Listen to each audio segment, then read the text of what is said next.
안녕하세요, 여러분. 음산한 비밀들 채널에 오신 것을 환영합니다. 오늘은 도시 한가운데에 위치한 기묘한 집을 탐험해 볼 건데 아무도 이곳이 무서운 과거를 지니고 있을 것이라고 생각하지 않았습니다. 여러분은 이 집, 즉 두려운 기밀들이 여전히 숨어있는 이 집에 들어갈 용기가 있다? 이곳에서 오랫동안 살았던 한 사람의 이야기를 통해 믿기 힘들 사건들을 알아보도록 하겠습니다. 이 집은 단순한 거주지가 아닌 주민들이 겪어야 했던 신비로운 이야기와 두려움을 담고 있습니다. 소리, 무서운 모습, 그리고 이상한 여인에 대한 소문은 이 집을 오싹한 이야기의 중심지로 만들었습니다. 오늘 우리는 이 집의 무서운 과거를 탐구하고 왜 사람들이 이렇게 두려워하는지를 알아볼 것입니다. 안녕하세요. 대구 노부인에서 오래 살고 있는 공부학과 학생입니다. 벌써 32년이라는 시간 동안 이 동네에서 살고 있고 이곳에서 자라 직장을 다니는 지금도 줄곧 여기서 살고 있습니다. 뭐라 거주도 많고 이사를 다니는 사람들도 많다 보니 요즘은 동네 분위기라고 하면 그저 맛집이 있냐, 편의시설이 잘 되어있냐를 따질 겁니다. 하지만 저처럼 한 동네에 오래 살았던 사람들이라면 그보다 한층 더 자세한 동네 이야기를 알 수밖에 없죠. 분명 시작은 그랬습니다. 어렸을 때 학교 다녀와 가방을 던지고 골목으로 나누는 친구들이 있었고 언제가부터 우린 그 집을 가리키며 귀신 나오는 집이라고 말했습니다. 어느 누구 하나 그 이유나 출처를 말할 수 없었지만 마치 짤기라도 한 것처럼 다들 그 집을 귀신의 집이라고 부르었죠. 참 이상했죠. 우리 집에서 몇 미터 되지 않은 거리에 있었고 가난해 보이는 가족들이 그곳에 살고 있었는데도 우린 귀신의 집이라고 불렀습니다. 밤늦게 학원에 다녀올 때면 골목 입구부터 그 집을 쳐다봤고 집으로 들어가는 순간까지 혹여 이상한 게 있을까 시선을 떼지 않았습니다. 초등학교 고학년이 되고 나서 학교 가면 밤늦게까지 학원생활이 이어졌고 주말이 아닌 이자 집 밖에서 친구들과 노는 일은 거의 없어졌습니다.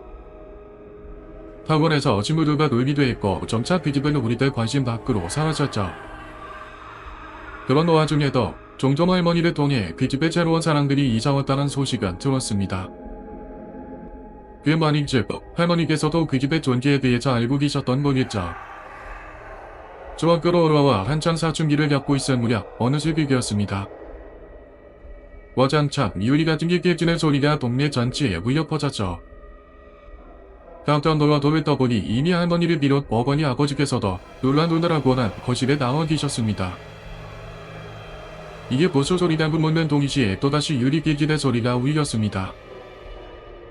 상층에 살고 있던 저로서는 창문으로 봐도 그 집마다 안쪽이 훤히 보였습니다. 가주만을 들고 창문으로 골목을 살피니 문제의 그 집이 보였고 판단해봐도 그 안은 아수라 자리 되어 있었습니다. 이미 부모님은 밖으로 나가셨고 저도 주섬주섬 옷을 입고 따라갔었습니다. 워낙 동네가 시끄럽다 보니 다른 동네 사람들도 문밖이 얼굴을 빼고 내밀고 있었죠. 상황을 더 헷갈리고 귀를 기울이니 그 집에서는 알 수 없는 말들과 중간중간 비명소리도 섞여 들리고 있었습니다. 그나마 확실히 들었던 것, 내가 이래서 싫다고 했잖아. 당장 나가라는 여자의 목소리였죠. 당연하게도 부부싸움인 줄 알았습니다. 하지만 반대편 집에 살던 슈퍼 아저씨가 또 시작이라며 왜 저런 걸 내버려둔다고 하시더군요. 워낙 오랫동안 한 동네에 살았던 분이고 저희 집에 왕래하시던 분이다. 무슨 일이라고 모르니 대답은 안 하시고 그저 혀만 끌끌 차셨습니다. 새벽이었고 술을 마시고 들어와서 부부싸움을 하는 줄 알았습니다. 향이나 자잘고 계단을 오르려던 그 순간 또다시 비명이 들리며 우당탕탕 괴문 여는 소리가 들렸습니다. 그리고 튀어나온 여자의 몰골이 지금도 가끔 꿈에 나올 정도로 섬뜩했죠. 머니면서 한반에 잠옷 이곳저곳이 찢어져 있었고 무엇보다도 얼굴에 빨간색으로 무언가가 덕지덕지 칠해져 있었습니다.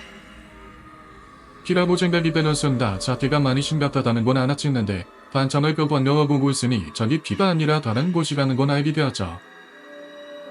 화장품이었습니다. 여자 얼굴에 묻어있던 건 립스틱, 혹은 이름은 모르겠지만 몇 개 바르는 화장품 같았죠. 지금까지 그려왔던 상상이 무너지며 부모 사원에서 미친 여자의 날김으로 상황이 역전되었습니다. 저도 모르니 애간단모를 잡고서 여자를 살피는데 이어서 따라 나온 남편이 여자를 붙잡고 집으로 끌고 들어갔습니다. 정확하게는 이미 저승당한 여자를 날리는 무랑수였습니다. 동네 사람들은 그저 지켜만 볼 뿐 나보도 다가가지 않았고 이래 속속이 자신의 집으로 들어갔죠. 아버지께서도 들어가자고 가족들을 떠밀었고 하나 수 없이 집으로 들어왔습니다. 그날 이후 며칠 동안 그 집은 조용했습니다. 마치 자란에 살지 않는 것처럼 고요했고 동네 사람들 누구도 그 이야기를 꺼내지 않았습니다. 거의 일주일 정도만 지났을 무렵 다른 반이었던 오랜 친구와 급식을 같이 먹게 되었습니다. 그리고 그 자리에서 일주일 전 그 사건을 말했을 때 또다시 충격이 전해지더군요. 제가 알던 상황과 우리가 알고 있던 그 집에 대한 소문이 진짜였다는 게 가장 충격적이었습니다.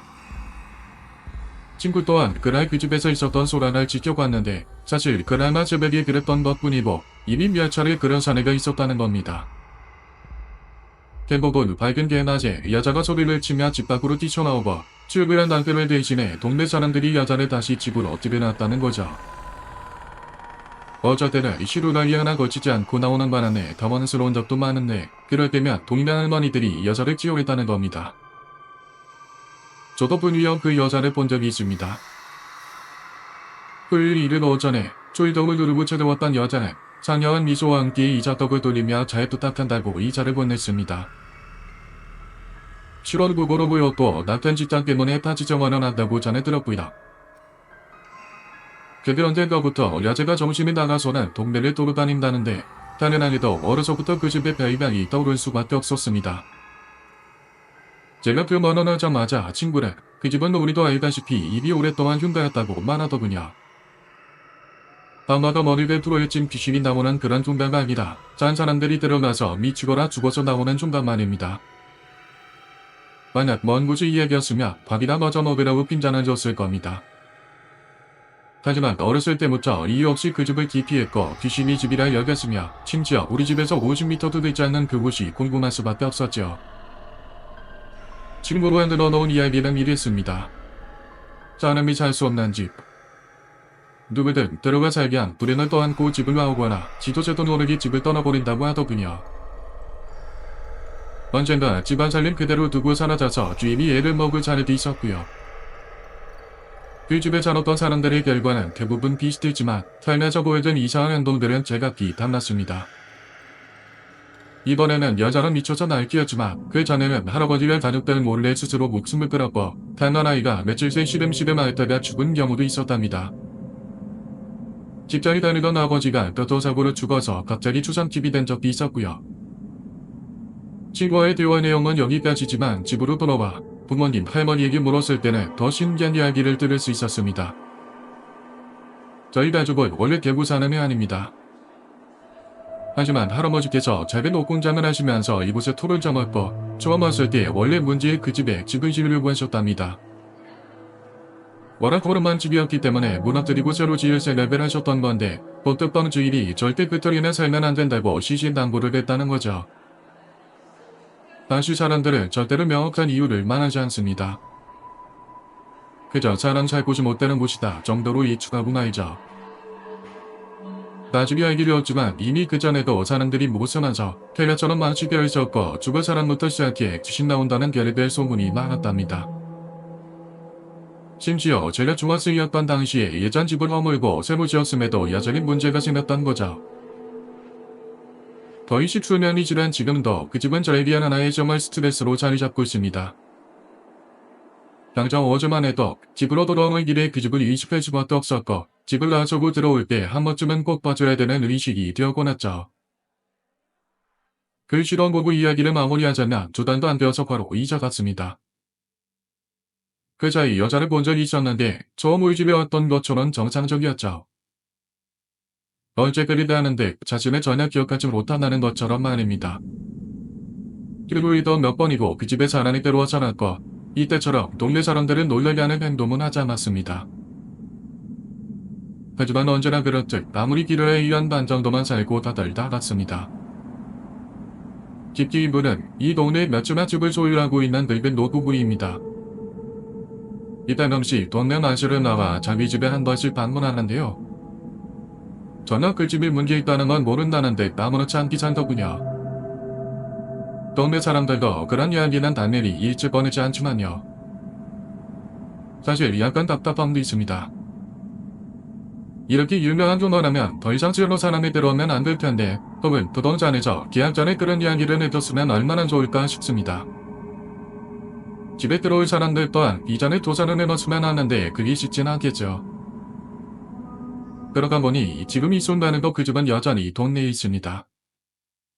그간 그 집에서 오늘 이야기를 들어주셔서 감사합니다. 이 집은 단순한 장소가 아니라 우리가 이해할 수 없는 두려움의 상징입니다. 이 비디오가 마음에 드셨다면 눈사난 비밀들 채널을 구독하고 좋아요 버튼을 눌러주세요. 다음에 오는 무서운 이야기들을 놓치지 않도록 해주세요. 안에 댓글란에 여러분의 생각과 경험을 공유해 주시기 바랍니다.